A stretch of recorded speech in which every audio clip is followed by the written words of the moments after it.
Olá, que o Senhor Jesus Cristo seja o centro de sua vida, agora e eternamente. Este é o canal Cristianismo Simples. Aqui apresentamos verdades bíblicas que impactarão a sua vida. O cristianismo é simplesmente o que está registrado em Atos, capítulo 2. Lá diz assim: "E perseveravam na doutrina dos apóstolos e na comunhão, no partir do pão e nas orações, louvando a Deus e contando com a simpatia de todo o povo." Fique conosco e que Deus te abençoe.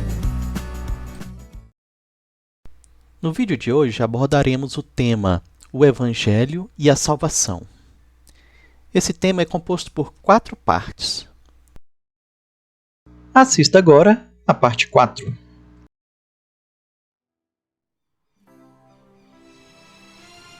Olá!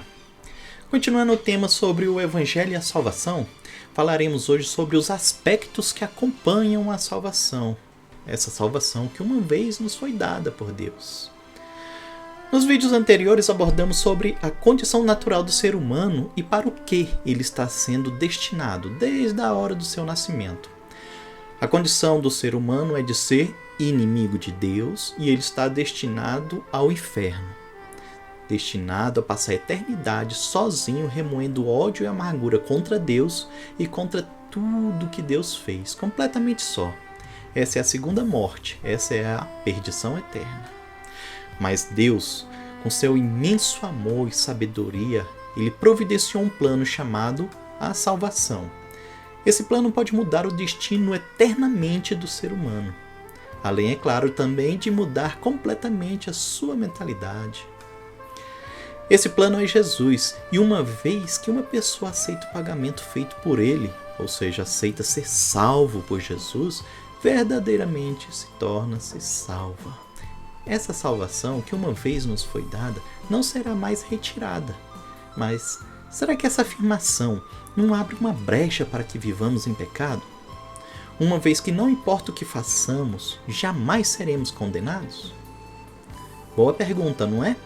Fique conosco e entenda melhor o proceder de um salvo. Vamos iniciar lendo o texto que se encontra no capítulo 5 do Evangelho de João, verso 24. Evangelho de João, capítulo 5, versículo 24. Eu lhes digo a verdade, quem ouve minha mensagem e crê naquele que me enviou tem a vida eterna. Jamais será condenado, mas já passou da morte para a vida. Esse versículo ele é muito claro. Aquele que recebeu Jesus como seu Salvador, que creu na mensagem do Evangelho, essa pessoa jamais será condenada, mas passou da morte para a vida. Evangelho de Mateus, capítulo 28, versículo 18. Diz assim: Jesus, aproximando-se, falou-lhes dizendo: toda a autoridade me foi dada no céu e na terra. Aqui nesse trecho da palavra do Senhor, é dito que Jesus Cristo é o ser mais poderoso do universo, pois toda a autoridade foi dada a Ele, tanto aqui na terra, nas coisas materiais, quanto nas regiões celestiais, no céu. Ele tem toda a autoridade, Ele tem todo o poder. Primeira carta de João, capítulo 2, versículo 1. Diz assim: Meus filhinhos, escrevo-lhes estas coisas para que vocês não pequem. Se, contudo, alguém pecar, temos um advogado que defende nossa causa diante do Pai. Jesus Cristo, aquele que é justo. Aqui, o apóstolo João, ele nos esclarece algo muito importante. Ele diz que, ainda que nós venhamos a pecar, nós temos um advogado diante do Pai, que é Jesus Cristo. O sacrifício de Jesus, ele fala a nosso favor diante do Pai. Quem crê em Jesus não é julgado, ponto final. Já passou da morte para a vida. E então, com isso a Bíblia mostra que nós devemos viver de acordo acordo com os nossos desejos, de acordo com o nosso querer? Não. Nem pense em viver uma vida de pecado, pois isso é iniquidade diante de Deus. Carta aos Romanos, capítulo 6, versículos 1 e 2. Diz assim: Pois bem, devemos continuar pecando para que Deus mostre cada vez mais sua graça? Claro que não. Uma vez que morremos para o pecado, como podemos continuar vivendo nele? Devemos continuar pecando para que Deus mostre cada vez mais a sua graça? Claro que não! Ainda que pequemos, não seremos condenados, mas isso não quer dizer que o pecado está liberado. Veja. Carta aos Gálatas, capítulo 6, versículo 7. Diz assim: Não vos enganeis. De Deus não se zomba, pois aquilo que o homem semear, isso também ceifará. Para entender melhor esse versículo, o que ele quer dizer, vamos ler todo o contexto. Carta aos Gálatas, capítulo 6, versículos 1 ao 10. Diz assim: Irmãos, se algum homem chegar a ser surpreendido em alguma ofensa, vós, que sois espirituais, encaminhai-o tal com espírito de mansidão, olhando por ti mesmo, para que não sejas também tentado. Levai as cargas uns dos outros e assim cumprireis a lei de Cristo. Porque, se alguém cuida ser alguma coisa, não sendo nada, engana-se a si mesmo. Mas prove cada um a sua própria obra e terá glória só em si mesmo e não noutro. Porque cada qual levará a sua própria carga. E o que é instruído na palavra reparta de todos os seus bens com aquele que o instrui. Não erreis, Deus não se deixa escarnecer, porque tudo o que o homem semear, isso também ceifará. Porque o que semeia na sua carne da carne ceifará a corrupção, mas o que semeia no espírito do espírito ceifará a vida eterna. E não nos cansemos de fazer o bem, porque a seu tempo ceifaremos, se não houvermos desfalecido. Então, enquanto temos tempo, façamos o bem a todos, mas principalmente aos domésticos da fé. Ao observarmos o contexto próximo, verificamos que o Espírito Santo está ensinando coisas práticas, coisas do dia a dia, e não coisas espirituais ou espiritualizadas, algo esotérico. Não, não é isso. São ações e reações aqui mesmo no mundo material. Primeiro, ensina a tratar as pessoas que pecaram com mansidão e empatia, uma vez que nós podemos tropeçar naquilo que essa mesma pessoa acabou tropeçando. Em seguida, diz que devemos levar as cargas uns dos outros, o que denota amor e, novamente, empatia. E diz que isso é a lei de Cristo. Amar a Deus acima de tudo e aos irmãos como a nós mesmos. Depois, diz que não devemos manifestar o orgulho achando que nós somos mais do que realmente somos. Não é porque temos um cargo ou um dom que somos melhores do que o outro. Deus dá a cada um aquilo que Ele quer e não o que queremos. E cada um de nós tem um propósito específico, que não é melhor nem pior do que o do outro, né? Fala também de ajudar aquele que ensina a palavra. Esse é o contexto, cheio de obras terrenas. Então vem o versículo 7 que diz: Tudo que o homem semear, isso também ceifará. Aqui o Espírito Santo continua o assunto das coisas materiais. Não quer dizer que se pecarmos vamos perder a salvação. Quer dizer que se dermos lugar às coisas da carne, vamos colher aqui no mundo coisas materiais oriundas da corrupção mundana. Então no verso 8 o Espírito Santo é bem claro e explica o verso 7. Diz assim: Porque o que semeia na carne, da carne colherá corrupção, mas o que semeia no Espírito, do Espírito, ceifará a vida eterna.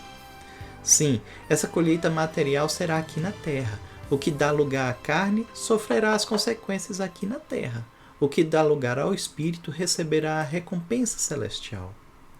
Em seguida diz que aquele que faz o bem aqui no mundo receberá a sua recompensa, se não morrer antes. É importante frisar que essa lei ou princípio não se aplica somente aos convertidos, mas se aplica a todos. O que muda é que o que possui o Espírito Santo terá consciência do que lhe sobreveio, enquanto o homem natural não tem essa consciência e culpará a Deus pelo mal que está sofrendo. Por isso, existe tanto mal na terra. Por isso, tantas coisas ruins acontecem pelo mundo. Então, como vimos, aqui está sendo tratado aspectos materiais. O Espírito Santo diz que fomos chamados à liberdade. Nós que somos salvos, somos livres. Livres, inclusive, para pecar. Mas também temos liberdade para fazer o bem, verdadeiramente. Carta aos Gálatas, capítulo 6, versículos 13 ao 15. Diz assim: Porque vós, irmãos, fostes chamados à liberdade. Porém não useis da liberdade para dar ocasião à carne. Sede antes, servos uns dos outros pelo amor.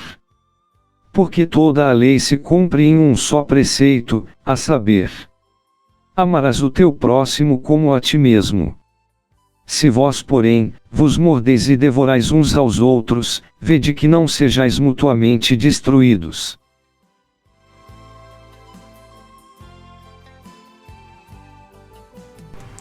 Vemos assim que nós fomos chamados à liberdade.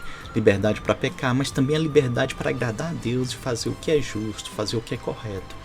Aí você, como um bom cristão que você é, deve estar se perguntando: como será que eu vou fazer para andar no caminho da retidão para agradar o meu Deus? Veja nesse próximo texto.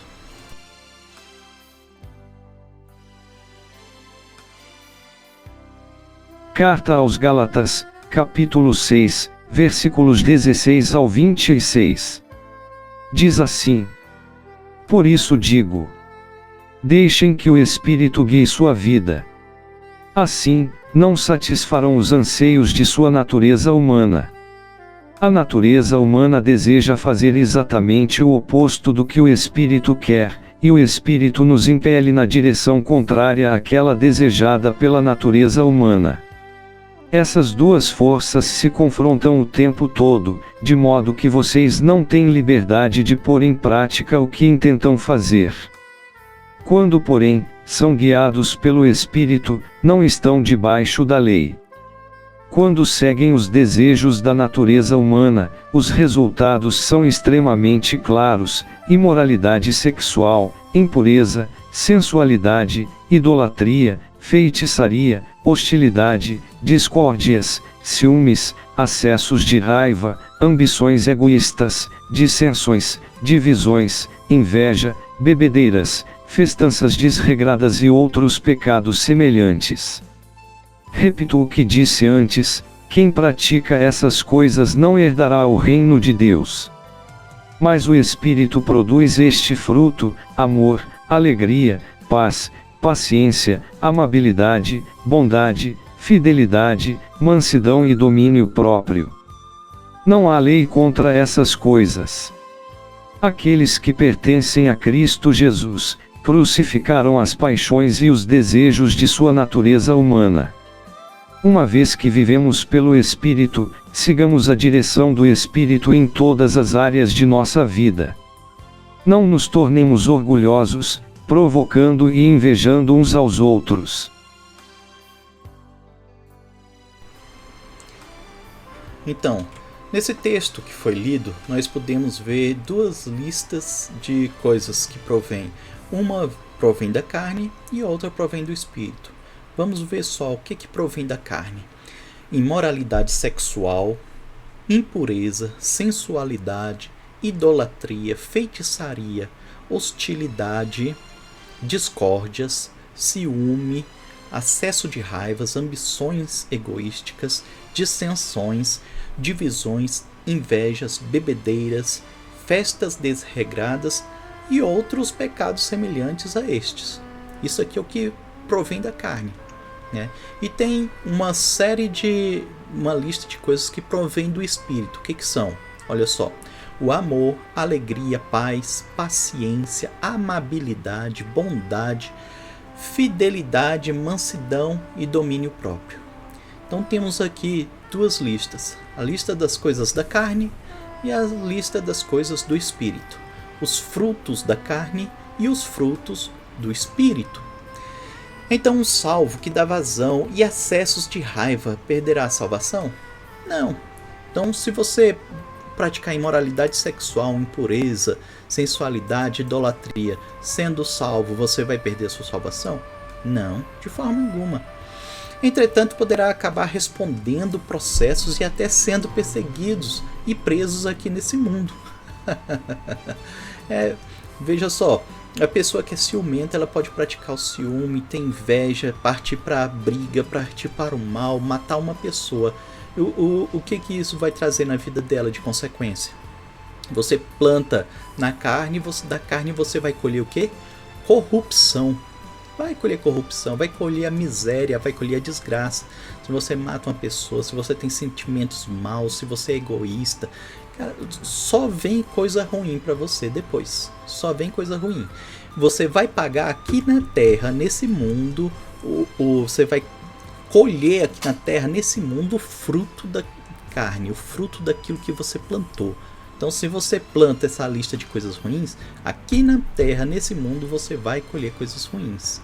Entretanto, quem planta amor, alegria, paz, paciência, bondade, fidelidade, mansidão, domínio próprio, é claro que colherá também coisas boas aqui nesse mundo também, se não desfalecer, né, como está escrito lá.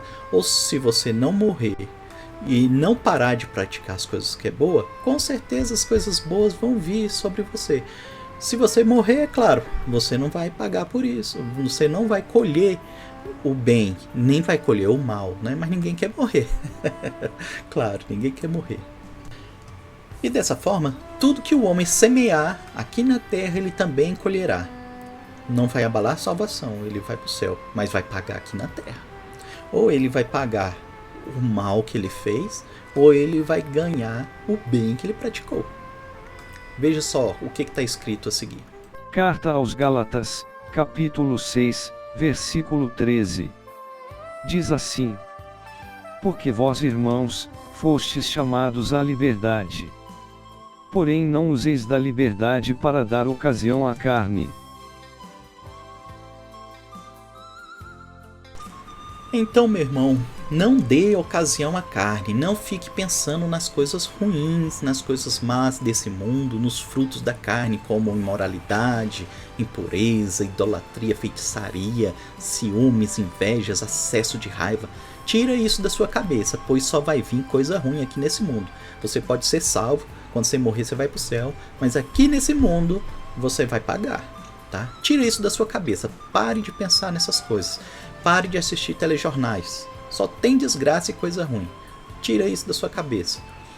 Vai ler a Bíblia, que vai ser a melhor coisa que você vai fazer na sua vida. O Senhor vai te fortalecer e você vai ver o tanto que as coisas vão melhorar na sua vida. Tá bom? Então, meu irmão, assim, nós encerramos com esse vídeo essa nossa pequena série de vídeos sobre a salvação e a graça. Espero que o Senhor esteja contigo a cada instante da sua vida, né, abrindo seus olhos, trazendo a palavra dele, fazendo você compreender a verdade. O que é a verdade? A verdade é Cristo. Cristo é a verdade. Jesus, o Cristo, é a verdade. Tá bom? É Ele que nos dá a salvação. É só por meio dele que nós nos achegamos a Deus. Deus não recebe ninguém de outra forma, só através de Cristo. Por isso Cristo veio a esse mundo, morreu, derramou sangue e agora habita nas alturas. Para quê? Para que todo aquele que crê em Jesus, será salvo, independente do que fizer no mundo. Mas lembre-se que o que você fizer no mundo, você paga no mundo. Tá bom? Não esqueça disso. Deixo contigo um texto que se encontra em Romanos capítulo 10, verso 17. De sorte que a fé vem pelo ouvir, e o ouvir pela palavra de Deus. Amém, meu irmão? Ouça a palavra de Deus, que a fé vem. Um grande abraço e até a próxima.